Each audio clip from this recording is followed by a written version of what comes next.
How many of you are blamers? How many of you, when something goes wrong, the first thing you want to know is whose fault it is? Hi, my name is BrenA. I'm a blamer.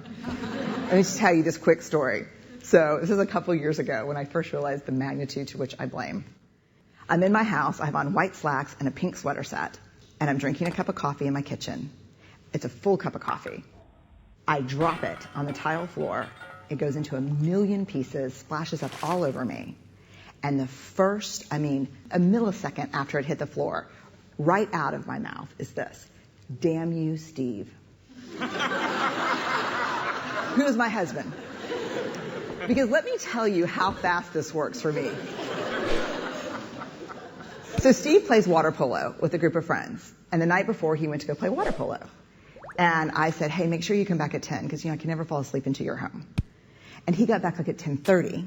And so I went to bed a little bit later than I thought. Ergo, my second cup of coffee that I probably would not be having had he come home when we discussed. Therefore, and so the rest of that story is I'm cleaning up the kitchen. Steve calls, caller ID. I'm like, hey. He's like, hey, what's going on, babe? What's going on? So I'll tell you exactly what's going on.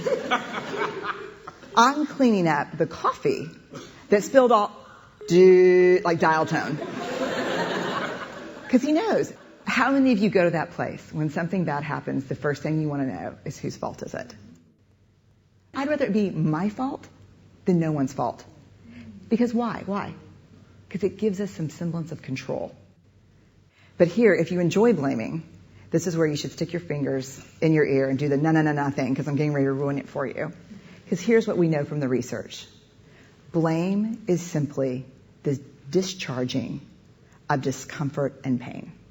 It has an inverse relationship with accountability. Accountability, by definition, is a vulnerable process. It means me calling you and saying, hey, my feelings were really hurt about this, and talking. It's not blaming. Blaming is simply a way that we discharge anger.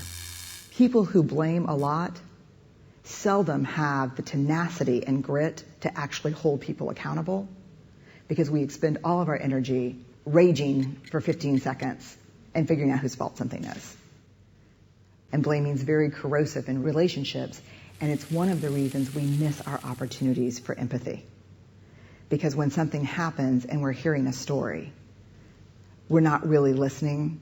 We're in the place where I was, making the connections as quickly as we can about whose fault something was.